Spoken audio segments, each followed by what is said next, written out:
What's going on behind the scenes and off the microphone at the Magic Word podcast? Hear what listeners and guests are saying that isn't on the podcast this week on The Magic Whisper.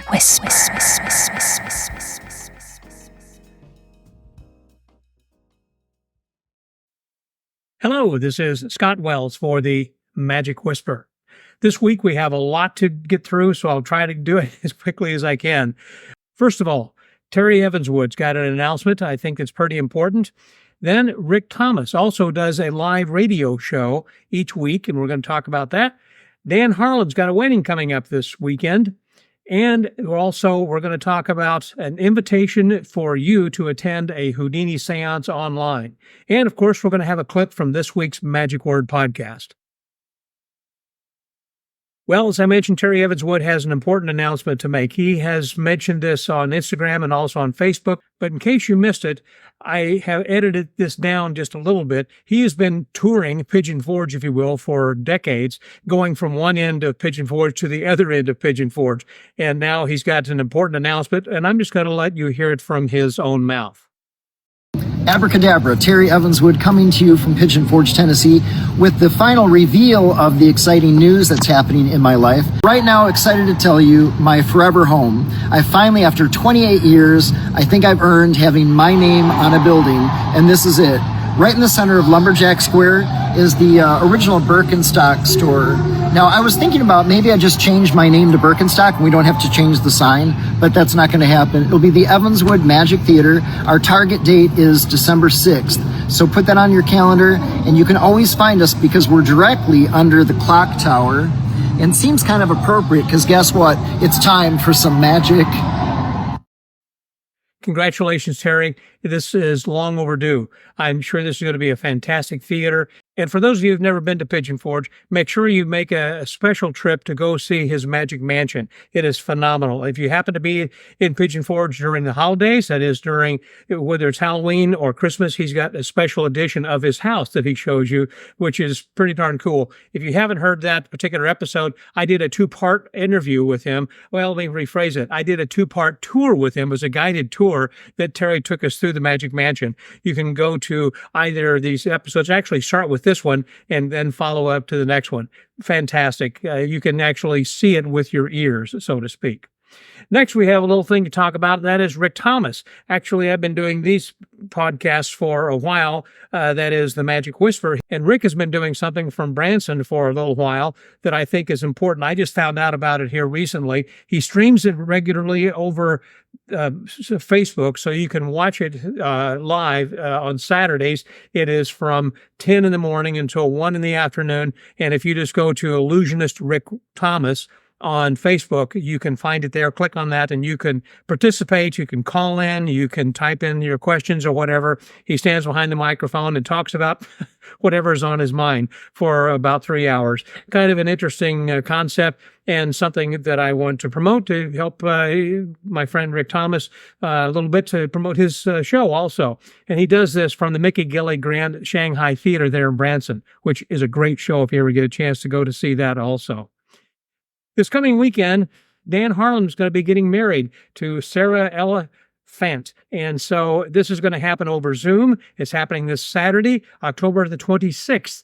And you can get details on this at thenot.com, Sarah, Ella, and Dan. And there you can get the information. You can also request a Zoom link so this way that you can attend. And if you have the means to do so, you can also leave them a gift. It's got something that you can go to their registry, their wedding registry, and buy them something as a gift. Congratulations, Sarah Ella, and also to Dan upon your upcoming nuptials. That's going to be wonderful. I hope to join you via Zoom myself. This Halloween is going to be the 98th year anniversary of Harry Houdini's death. And on Halloween, I'm going to be having a conversation on that day, which happens to be Thursday, with John Cox, who is the world authority basically on Harry Houdini.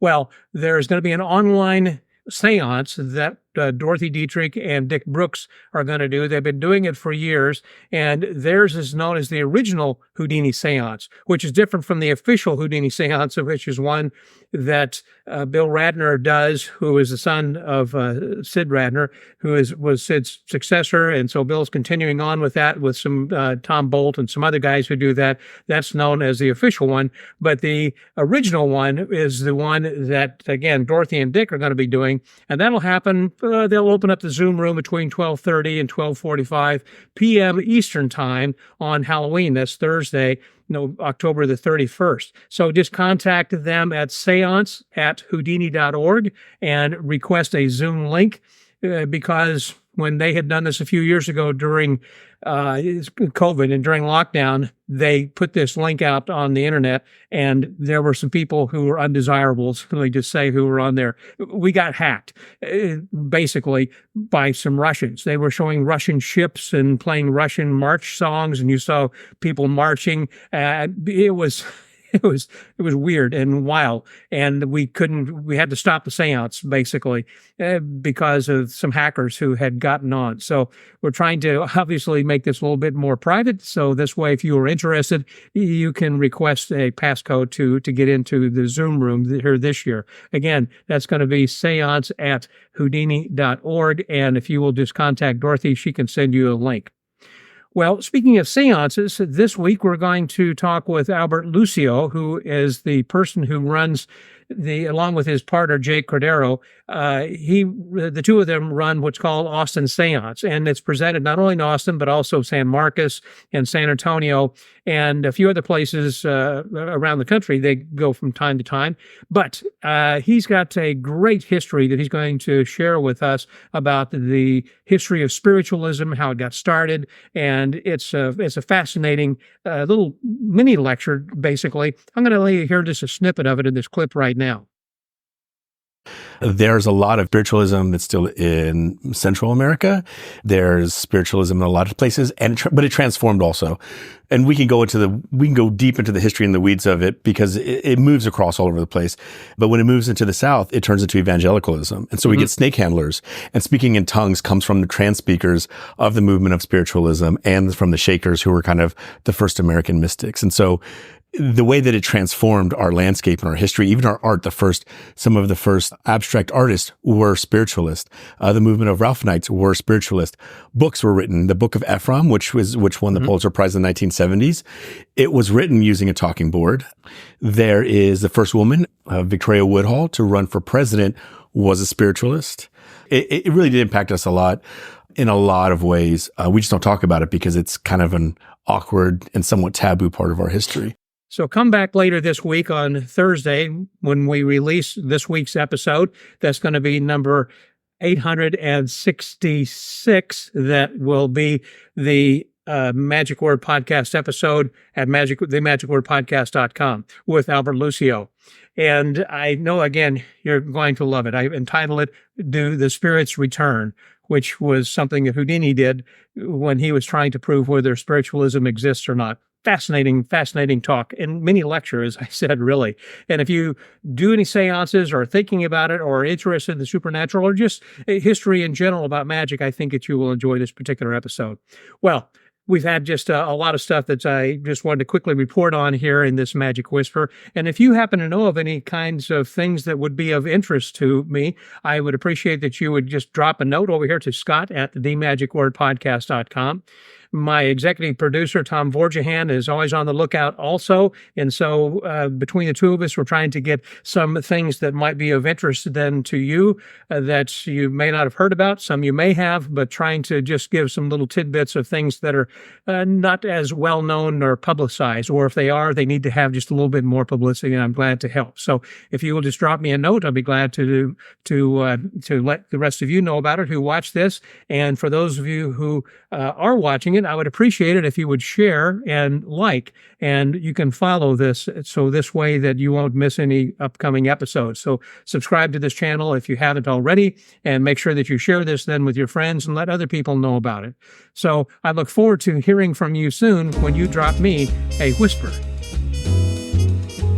Share the whisper with other magicians and join us next time on The Magic Whisper. The Magic Whisper is a division of the magicwordpodcast.com.